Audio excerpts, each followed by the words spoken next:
Tous les pilotes de multimoteurs sont formés à gérer une éventuelle panne moteur pendant la course au décollage. Mais très peu de pilotes vivent réellement une véritable panne moteur. Encore moins connaîtront la folie vécue par ces deux pilotes. Restez avec nous.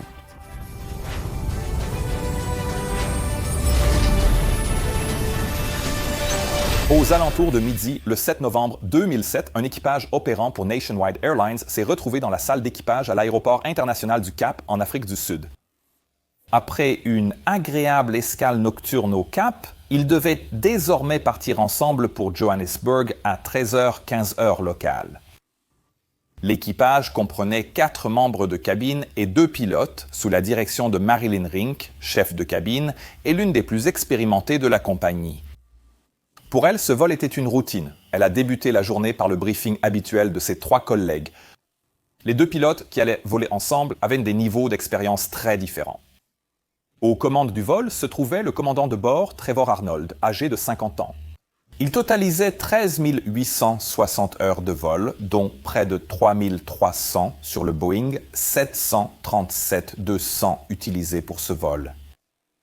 Il avait commencé à voler pour Nationwide en 1997, mais avait ensuite fait une pause de quelques années pour voler avec d'autres compagnies, jusqu'à ce qu'en 2006, il revienne à nouveau. En contraste, son copilote était Daniel Perry, âgé de 25 ans. Il était nouveau à ce poste. Il avait commencé à voler pour Nationwide 1 mois avant ce vol et totalisait un peu plus de 1000 heures de vol. Il totalisait 278 heures sur cet appareil, obtenu sa qualification plus tôt cette année-là. Le commandant Arnold était réputé très compétent et strict sur les règles et procédures. Quelque chose dont je suppose que le copilote Perry était probablement très satisfait. Parce qu'en général, moins on a d'expérience, plus il est important que tout le monde suive les procédures. C'est la seule chose à laquelle vous pouvez vous raccrocher avant d'acquérir de l'expérience. Dans tous les cas, les pilotes ont commencé par consulter leur documentation de briefing avant vol et cela semblait tout à fait correct. Le temps au Cap était mauvais avec pluie, vent du nord et nuages bas, mais la météo à destination et à l'aéroport de dégagement semblait meilleure.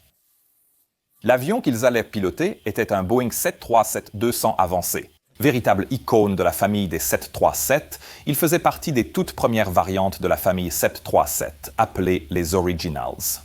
La plupart d'entre nous les appellent simplement les Jurassiques. À mon arrivée dans ma compagnie aérienne actuelle, les 200 étaient encore en service, mais je n'ai jamais eu l'occasion d'en piloter un. Mais chacun de mes collègues qui l'a piloté disait que ça se manœuvrait comme une voiture de sport. C'est un avion fantastique, aux dimensions prévues pour le 737 avant qu'on ne l'allonge pour plus de passagers. Ce modèle particulier, le 737-200 avancé, est sorti pour la première fois en 1971. Il avait des moteurs Pratt & Whitney un peu plus puissants. Grâce au moteur JT8D15 à une meilleure aérodynamique, des freins extérieurs et plus de carburant que le modèle 200 d'origine, il offre une autonomie et une efficacité supérieures. Les moteurs Pratt & Whitney, turboréacteurs à double flux à faible dilution, étaient longs et fins, rappelant des cigares. Ils ont été utilisés car, lors de la conception du premier 737 Boeing, voulait un avion à faible garde au sol pour faciliter l'entretien par les agents au sol. En effet, Boeing supposait que l'appareil opérerait principalement dans de petits aéroports où les installations pourraient ne pas être très développées. Cela signifiait que les moteurs étaient montés directement sous l'aile sans aucun pylône, et ces fixations de moteurs vont jouer un rôle important dans cette histoire. Les moteurs étaient fixés avec 2 attaches principales, une à l'avant et une à l'arrière, ainsi qu'un support secondaire situé à l'avant de l'attache arrière du moteur. Les supports moteurs sont désormais fixés à l'aile par des boulons coniques conçus pour résister à toutes les charges normales du moteur. Mais si une force assez forte leur est appliquée, comme lors d'un atterrissage train-rentrée, les boulons sont conçus pour se cisailler et libérer les moteurs, protégeant ainsi l'aile et la structure principale de l'avion. Il était extrêmement important que ces boulons soient montés correctement avec le couple exact appliqué afin d'éviter de les solliciter excessivement, ce qui pourrait entraîner une fatigue du métal. C'était un problème connu, surtout avec l'ancien type de support moteur de cet avion. Ainsi, la FAA avait publié une consigne de navigabilité plusieurs années plus tôt, imposant des inspections strictes au moins tous les 700 cycles de ces supports et boulons. Et cela nous amène à la compagnie aérienne de cette histoire, Nationwide. Au moment de cet accident, Nationwide exploitait 11 Boeing 737-200 et ils effectuaient toute leur maintenance en interne dans leur propre organisation de maintenance. Mais cette organisation rencontrait des problèmes depuis quelques années. Avant 2007, les membres clés de la direction, le plus souvent le responsable qualité, finissaient par quitter leur poste juste avant le renouvellement. Des audits de l'Organisation de maintenance aéronautique, OMA, pour l'approbation, ce qui était facile à comprendre. Les audits révélaient systématiquement de nombreuses non-conformités aux règles en vigueur. Et la plupart de ces constats n'étaient jamais correctement traités ou clôturés, ce qui explique pourquoi, probablement à l'insu des pilotes, l'OMA ne disposait en réalité pas d'une licence officielle pour opérer au moment de l'accident. La maintenance avait continué grâce à un email non officiel des autorités sud-africaines de l'aviation civile autorisant provisoirement la poursuite des travaux. Aucune disposition n'existait réellement pour une telle prolongation. Il a été révélé que l'avion accidenté n'avait aucun enregistrement d'inspection des supports moteurs durant les 5 années précédant l'accident.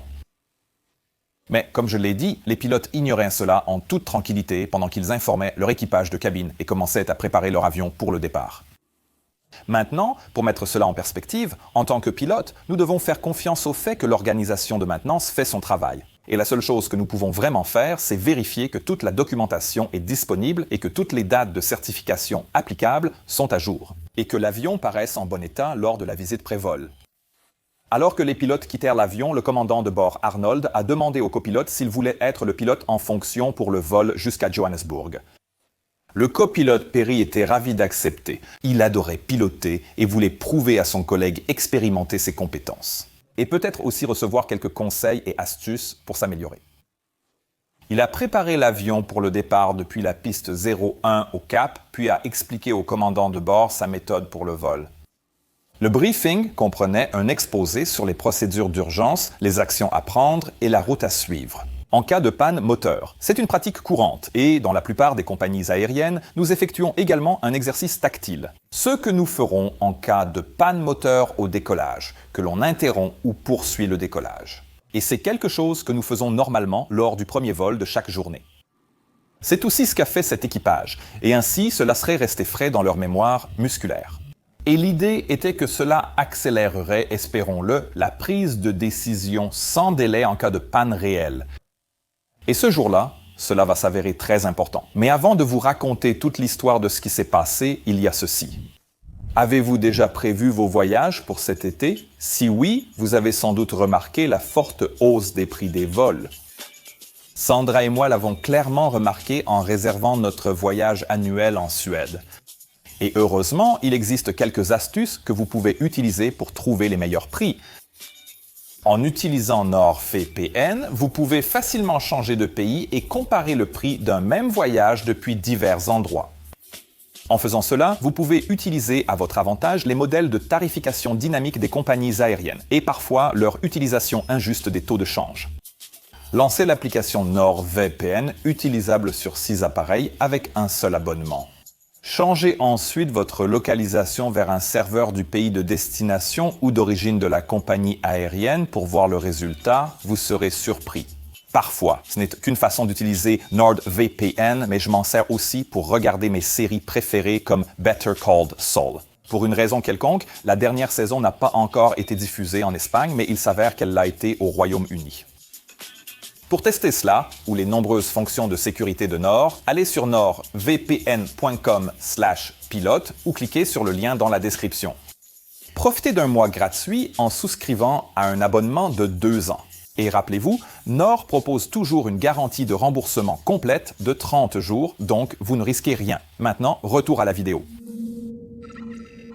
Après avoir terminé les checklists, Nationwide Vol 723 a demandé le pushback et la mise en route, puis s'est dirigé sous la pluie vers la piste pour le décollage. Piste 01. Vu le trafic important à leur départ, le contrôleur leur a demandé de s'aligner rapidement et de préparer un décollage immédiat. Dès qu'un CRJ de South Africa Express ayant atterri aurait libéré la piste devant eux. L'équipage a relu ceci, aligné leur Boeing 737 sur l'axe central et lancé la montée des moteurs. Il savait qu'il devait réagir rapidement et commencer à rouler dès qu'il recevrait l'autorisation de décollage. Parce qu'il y avait un autre avion de la South African Airways en finale à seulement 4000 nautiques derrière eux. Dès l'autorisation de décollage reçue, le copilote Perry a mis les manettes de poussée à l'engine pressure ratio de décollage et l'avion a accéléré sur la piste. Après avoir réglé la poussée de décollage, il a lâché les manettes et le commandant a pris le relais, prêt à intervenir en cas de problème. Mais au départ, le décollage s'est déroulé tout à fait normalement. Le commandant Arnold a dit 80 nœuds. Le copilote Perry a répondu « vérifier ». Ils étaient dans la phase à grande vitesse du décollage où un décollage interrompu n'est vraiment exécuté. En cas de panne moteur, incendie, alerte de cisaillement de vent, piste bloquée ou avion non sécurisé ou inapte au vol. La raison pour laquelle nous interrompons le décollage uniquement pour ces situations au-dessus de 80 nœuds, c'est parce qu'il est généralement plus sûr à partir de cette position de faire décoller l'avion et de gérer le problème une fois que vous êtes déjà en vol. Vous aurez plus de temps pour réfléchir et résoudre le problème. Ainsi, toute la piste sera disponible pour l'atterrissage si vous revenez. N'oubliez pas, l'avion aura déjà utilisé une bonne partie de la piste pour accélérer jusqu'à ce point et la vitesse sera également relativement élevée. Donc, même s'il serait bien sûr tout à fait possible d'arrêter l'avion en toute sécurité jusqu'à la vitesse de décision V1, il serait probablement plus sûr et préférable de gérer tout problème mineur en vol. C'est ce qu'on appelle une mentalité de décollage, adoptée aujourd'hui par la plupart des compagnies aériennes.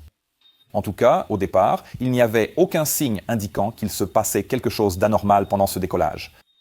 Le commandant a annoncé Sync 1, retirer sa main puis dit « rotation », incitant le copilote Perry à tirer sur son manche pour cabrer l'avion à 3 degrés par seconde et le faire décoller. Mais ici, quelque chose a commencé à très mal se passer sous l'aile droite de leur avion. Ce qui s'est passé, c'est que le boulon conique arrière, qui maintenait le moteur en place, avait développé une petite fissure de fatigue et pendant la rotation, cette fissure a soudainement cédé et le boulon s'est rompu. Dans des conditions normales, l'assemblage de supports moteurs secondaires est censé pouvoir supporter la charge si le support arrière échoue, mais ce support secondaire a aussi cédé. Nous ne saurons jamais ce qui s'est passé ici, car le support secondaire n'a jamais été retrouvé après l'accident. Soit il s'est également cassé sous la contrainte, soit, comme certains journaux l'ont rapporté après l'accident, il n'avait peut-être pas été installé du tout après la dernière révision du moteur. Dans tous les cas, la conséquence de la défaillance de ces deux supports était qu'il n'y avait désormais plus rien pour maintenir l'arrière du moteur en place alors qu'il produisait encore toute la poussée nécessaire au décollage. Cela a essentiellement transformé le support avant du moteur en un point de pivot autour duquel le moteur pouvait bouger. La conséquence terrifiante, c'est que le moteur s'est alors mis à osciller violemment vers l'avant et vers le haut. Les leviers de poussée, reliés au moteur par un câble, étaient désormais tirés en arrière par la force du moteur qui se détachait. Le levier de poussée du moteur droit a brusquement reculé, frappant la console centrale et y laissant une profonde entaille. Le moteur droit exerça alors une poussée vers le haut sur l'aile droite, entraînant rapidement un roulis à gauche de l'avion. Le copilote Perry a vite réagi, corrigeant l'avion avec l'aileron à droite et la gouverne à gauche pour le garder sous contrôle alors qu'il s'éloignait de la piste en montée. Puisque tout cela s'est produit après que l'avion ait dépassé la vitesse V1, la vitesse de décision, il n'était désormais plus possible d'interrompre le décollage. Dès lors, il fallait seulement garder l'avion en vol et comprendre la situation. Désormais, le support avant du moteur ne pouvait pas supporter le type de force auquel il était maintenant soumis. Le boulon conique extérieur s'est rompu comme prévu, mais pas celui de l'intérieur, faute de temps. Ce qui a eu pour conséquence que le moteur a simplement arraché ce qui restait du support. Le moteur, devenu totalement libre, a arraché toutes les conduites hydrauliques et de carburant en commençant à partir. Sa chute vers la terre en dessous n'a laissé qu'un trou béant dans l'aile, là où il était autrefois monté. Un passager terrifié près de l'aile droite a vu toute la scène, qui n'a duré que quelques secondes. Je n'ose imaginer ce que ce pauvre passager a dû penser en voyant tout le moteur droit simplement se détacher de l'avion. Il semble que ce passager se soit tourné vers un autre à côté de lui pour raconter ce qu'il venait de voir. Le passager a répondu calmement « Ne vous inquiétez pas, ces avions volent en toute sécurité avec un seul moteur. » À mon avis, ce passager mérite le prix du passager exemplaire de l'année. Dans le cockpit, c'était la panique totale. Les pilotes ont entendu un énorme bang lorsque le moteur s'est détaché, puis quelques secondes plus tard, une sorte de bruit de déchirure étrange et une secousse soudaine de roulis, cette fois vers la droite. Après cela, l'avion a enfin commencé à se comporter davantage comme les pilotes avaient appris qu'il le ferait lors d'une panne moteur normale. Le copilote a poursuivi le vol et fait monter l'avion en s'éloignant de la piste. Une fois le taux de montée positif stabilisé, le commandant a rentré le train d'atterrissage et cherché la cause du problème. Les seules indications immédiates étaient le retardant. Manette de poussée à 0 ou baisse de puissance sur le moteur numéro 2 avec avertissement de déploiement inverseur et alerte de basse pression de la pompe hydraulique liée à ce moteur. Tout cela, à l'exception peut-être de l'indication d'inverseur de poussée, étaient des signes évidents d'une défaillance du moteur numéro 2. Mais les deux pilotes prenaient soin de ne tirer aucune conclusion hâtive à ce stade. Et cela parce que cette panne ne ressemblait en rien à toutes celles qu'ils avaient déjà vues ou pratiquées en simulateur. Ils savaient tous deux que les pilotes du vol British Midland 92, face à des indications similaires, avaient coupé le mauvais moteur à cause d'une erreur d'identification. En 1989, ces pilotes ne voulaient pas commettre la même erreur. Ainsi, lorsque l'avion avait atteint quelques centaines de pieds et qu'il était raisonnablement sous contrôle, le commandant de bord a commencé à examiner toutes les indications et a finalement conclu qu'ils avaient subi une grave avarie sur leur moteur numéro 2. Le copilote Perry, qui devait maintenant appliquer une pression importante sur la gouverne de direction à gauche pour maintenir l'avion en ligne droite, en raison de la poussée asymétrique du moteur gauche, il a validé ce diagnostic. En cas de grave avarie moteur, la checklist des procédures anormales du Boeing 737 inclut des éléments à mémoriser. Ce sont des actions que le pilote doit effectuer de mémoire aussi rapidement que possible en raison de leur caractère critique. Dans ce cas, le copilote aurait demandé l'exécution des éléments à mémoriser, puis le commandant de bord les aurait énoncés pour confirmation avant de les effectuer réellement. Pour garantir l'accord de son copilote, il aurait d'abord instauré la confiance. Manette de poussée du moteur 2 confirmé fermé. Le copilote Perry aurait baissé les yeux pour s'assurer d'actionner la bonne manette. Et ensuite, il aurait annoncé « confirmé ».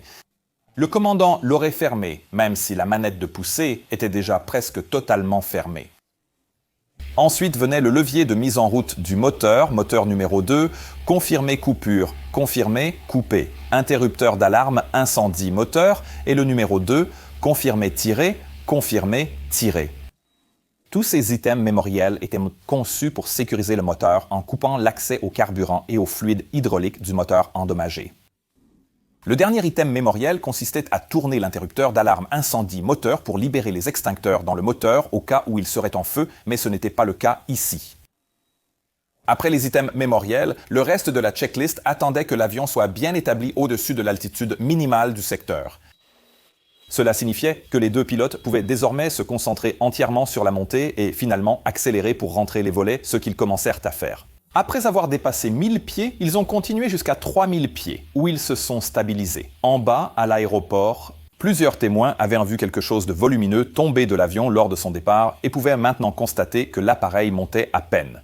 L'avion dérivait de 45 degrés à gauche, laissant derrière son aile droite une traînée de fumée blanche. Cette fumée était en fait un brouillard de liquide hydraulique et de carburant désormais rejeté dans l'air. Les éléments de mémoire n'étaient-ils pas censés empêcher le carburant et le liquide hydraulique d'atteindre le moteur? Eh bien oui, mais dans ce cas, ces conduites avaient été rompues en amont des vannes d'arrêt qui étaient censées remplir cette fonction. Le carburant et le liquide hydraulique fuyaient désormais des conduites d'alimentation, ce qui causerait d'autres problèmes plus tard. Le contrôleur aérien dans la tour avait vu ce qui arrivait au vol 723 et, de sa position, la montée plate de l'avion semblait presque négative. Il a donc déclenché l'alarme, pensant que l'avion allait s'écraser de l'autre côté de la piste. Et il voulait immédiatement en avertir les pompiers. En même temps, il a remarqué qu'un autre avion, déjà autorisé à atterrir, était en courte finale alors que l'avion de Nationwide décollait. Il a alors appelé cet avion et a informé l'équipage de la possible présence de débris sur la piste, mais curieusement, il ne leur a pas demandé d'effectuer immédiatement une remise de gaz.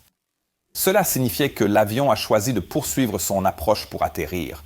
Et après l'atterrissage, ils ont signalé à la tour qu'il y avait effectivement beaucoup de débris autour de l'axe central, vers le dernier tiers de la piste. Dans le cockpit du vol 723, le commandant Arnold avait entendu cette transmission, confirmant son évaluation. Il a alors lancé « Mayday, Mayday, Mayday », signalant une perte de poussée sur un moteur et des problèmes hydrauliques. Il a dit au contrôleur aérien qu'ils devraient retourner à l'aéroport après avoir fini leur liste de vérification d'urgence. Il a également demandé s'il serait possible de dégager la piste de ces débris. En 15 à 20 minutes, il se préparerait à l'approche. Heureusement, l'alarme de crash déclenchée par le contrôleur avait déjà mobilisé pompiers et secours au bord de la piste, avec tout le reste du personnel disponible à l'aéroport. Ils déplacèrent les débris de l'appareil abîmé sur le côté de la piste pour la rendre utilisable pour l'atterrissage d'urgence. Une démonstration fantastique de travail d'équipe. L'aéroport a aussi fermé au trafic entrant. Tous les avions ont été déroutés vers l'aéroport de George. Seul le vol National Wide 723 restait bientôt dans l'espace aérien. La chef de cabine Marilyn a été appelée dans le cockpit où le commandant Arnold lui a demandé de traverser la cabine et de vérifier la situation, pour donner au pilote un rapport sur les dégâts. Elle s'exécuta et au bout d'un moment, elle revint et les informa qu'elle avait vu que des parties du moteur droit semblaient manquer. En réalité, elle savait en fait que tout le moteur avait disparu, mais elle a dit plus tard qu'elle ne voulait pas trop inquiéter les pilotes. Voici une leçon précieuse pour tout membre d'équipage ou passager. Il n'y a jamais trop d'informations dans ce genre de situation à condition qu'elles soient exactes. Il est bien préférable pour nous, les pilotes, d'avoir autant d'informations supplémentaires que possible afin de planifier notre plan d'action. Cependant, dans ce cas, cela n'aurait rien changé. Le commandant Arnold lui a demandé de préparer l'équipage et les passagers pour un atterrissage d'urgence à Cape Town. Il a alors annoncé aux passagers qu'il faisait demi-tour et expliqué la situation. Maintenant, au cas où les pilotes seraient confrontés à un problème comme celui-ci, il y a plusieurs listes de vérification d'urgence qui doivent être complétées. Dans ce cas, l'équipage aurait commencé par compléter la liste de vérification pour incendie moteur, dommages graves ou séparation. Celle-ci commence par les actions à mémoriser que nous venons de discuter, puis continue de manière systématique en s'assurant que l'avion est aussi sûr que possible dans cette nouvelle configuration. Cela inclut, par exemple, configurer la climatisation sans utiliser l'air du moteur endommagé. Démarrer l'APU et équilibrer le carburant, car sinon il ne serait puisé que dans un seul réservoir. Et cela peut entraîner un déséquilibre important du carburant entre l'aile gauche et l'aile droite, ce qui peut poser des problèmes de maniabilité. Maintenant, voici un petit piège dans la version 7.3.7.200 de cette checklist. Dans les copies que j'ai trouvées concernant cette dernière étape, la checklist indique simplement équilibre du carburant, tandis que dans la version 7.3.7 nouvelle génération de la checklist, à ce stade, je suis habitué à cette condition stricte. S'il n'y a pas de fuite de carburant suspectée, car l'équipage avait alors constaté un fort déséquilibre entre les réservoirs. Mais il était indiqué que le carburant dans le réservoir droit était bien inférieur à celui du réservoir gauche. Maintenant, si vous y réfléchissez, si seul le moteur gauche fonctionne et qu'il consomme donc uniquement le carburant du réservoir gauche, ce réservoir devrait contenir moins de carburant. Non. Si le réservoir droit est plus bas, cela indique clairement une fuite de carburant. Et il n'aurait pas dû essayer d'équilibrer le carburant, car cela aurait pu signifier transférer du précieux carburant à travers un trou béant de ce côté-là. Mais c'est malheureusement exactement ce que l'équipage a fait, ce qui n'a pas vraiment aidé à corriger le déséquilibre, mais cela signifiait qu'ils avaient soudainement beaucoup moins de temps devant eux. En plus de cela, la pression hydraulique chutait rapidement à cause des fuites dans les conduites hydrauliques, ce qui entraînait toutes sortes d'autres problèmes. Les pilotes devaient donc vraiment faire atterrir cet avion relativement rapidement maintenant. Le commandant Arnold avait remarqué l'efficacité de son copilote. Mais avec une telle panne et l'expérience limitée du copilote Perry, il voulait lui-même ressentir le comportement de l'avion pour évaluer la difficulté. Alors, une fois la liste de vérification principale d'urgence terminée, il a demandé à reprendre le manche à balai. Quand le copilote a rendu le manche, l'avion a aussitôt commencé à laster et à piquer du nez. Il a donc aussitôt rendu le manche au copilote, preuve d'humilité et de professionnalisme aéronautique. Il aurait sûrement pris les commandes de l'avion rapidement, mais son copilote le pilotait déjà depuis environ 19 minutes. Et il s'en sortait vraiment très bien. Donc, si quelque chose ne pose pas problème, il ne faut pas y toucher. Alors qu'il suivait les procédures sans repère visuel, une nouvelle voix de contrôleur aérien les a appelés sur la fréquence. Nationwide 723 approche du cap. Sous pression à ce moment-là, les deux pilotes n'ont pas apprécié l'interruption et ont répondu « Laissez-nous, nous sommes occupés ». Le contrôleur aérien a insisté calmement « Nationwide 723, relief devant vous », puis il leur a donné un nouveau cap à suivre, ce qu'ils ont fait très rapidement. Le 737-200 ne possède pas le système d'alerte de proximité du sol des versions ultérieures du 737. Il utilise seulement un système basique, un radioaltimètre associé à la configuration de l'avion pour émettre des avertissements. Le problème avec cela, c'est que les avertissements de terrain peuvent arriver très tard, car ce système est uniquement réactif et non prédictif, comme sur les versions ultérieures. C'était probablement un rappel humiliant pour l'équipage de voir à quel point il est facile de perdre la conscience de la situation lorsqu'on doit gérer de multiples pannes comme celle-ci. Il est essentiel que tous les maillons de la chaîne aéronautique collaborent pour assurer la sécurité. Pour effectuer une approche monomoteur, l'équipage aurait utilisé la checklist d'atterrissage avec un moteur inopérant, qui leur indiquait de préparer un atterrissage avec volet à 15. Ils allaient atterrir plus vite que d'habitude, avec moins de traînées en cas de remise de gaz. La vitesse plus élevée signifiait également une meilleure efficacité aérodynamique de la gouverne de direction, ce qui était vraiment nécessaire en raison de la poussée asymétrique qu'ils subissaient. Le copilote Perry devait presque entièrement braquer la direction à gauche pour garder l'avion droit. Les pilotes ont fini le briefing d'approche et discuté d'une possible remise de gaz sur un seul moteur. Bien qu'ils savaient qu'ils perdaient rapidement du carburant et avaient des problèmes hydrauliques, une remise de gaz n'aurait pas été idéale, d'autant plus que la météo annonçait une visibilité en baisse et des nuages plus bas venant de la baie de Falls. Ils ont continué à recevoir de longs vecteurs hors de la baie avant d'être alignés avec l'approche système d'atterrissage aux instruments.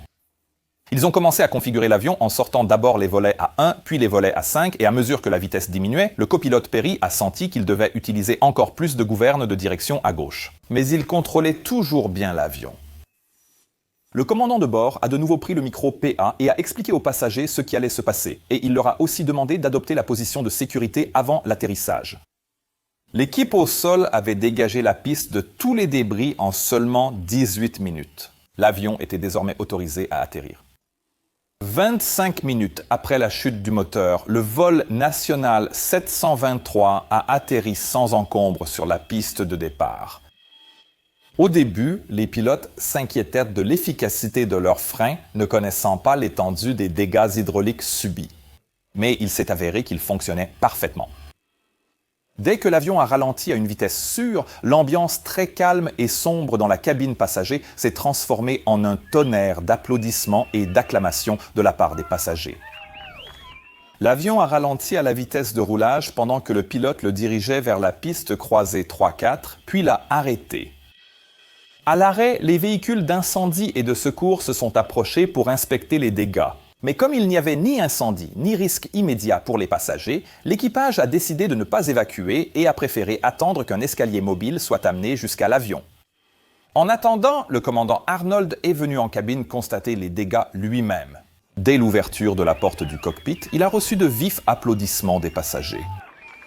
De retour dans le cockpit, le copilote Perry a dit que le commandant avait perdu toutes ses couleurs. Souvenez-vous, c'était la première fois qu'il voyait l'ampleur des dégâts sur son avion.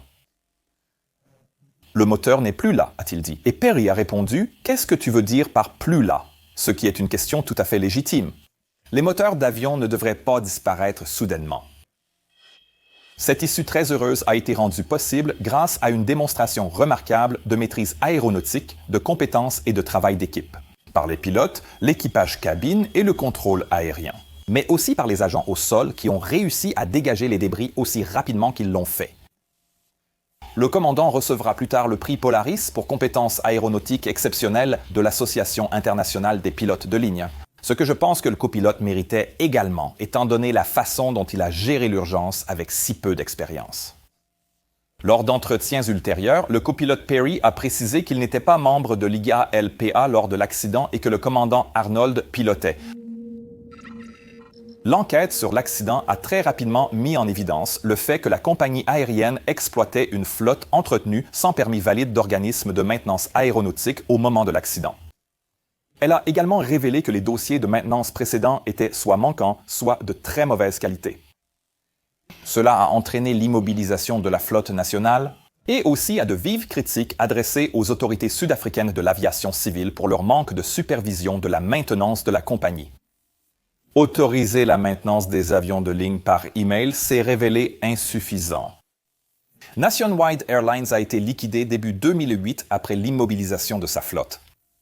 Je tiens maintenant à remercier tout particulièrement Mark DeYoung pour un article et les interviews qu'il a réalisés avec les personnes impliquées dans cet accident. Cet article, dont je mettrai le lien ci-dessous, a apporté beaucoup plus de détails à l'histoire que le rapport d'accident de 20 pages. Et malheureusement, l'enregistreur de voix du cockpit avait été écrasé lorsque l'enquêteur a pu y accéder. Toutes les conversations de cette vidéo viennent de ces entretiens. Maintenant, si vous êtes un passager anxieux, j'espère que vous avez eu l'occasion de consulter ma nouvelle application web à l'adresse app.maintourpilot.com. J'ai créé cette application spécialement pour vous et pour les personnes qui ont beaucoup de questions sur l'aviation. Elle est gratuite à essayer, mais je conseille aux personnes souvent inquiètes ou curieuses sur l'aviation de devenir membre premium. Vous aurez alors accès à plein de contenus sympas, comme toutes mes vidéos d'accident, sans publicité et au format podcast. Vidéo 360 degrés sur les cisaillements de vent, configuration complète du 737 et plus. Regardez cette vidéo ensuite et pensez à acheter un t-shirt ou à devenir membre sur Patreon. Cela aide vraiment notre travail, souvenez-vous. Les membres Patreon à plus de 10 $ par mois auront un accès premium à mes 2 applications en bonus. Passez une journée absolument fantastique et je vous dis à la prochaine. Au revoir.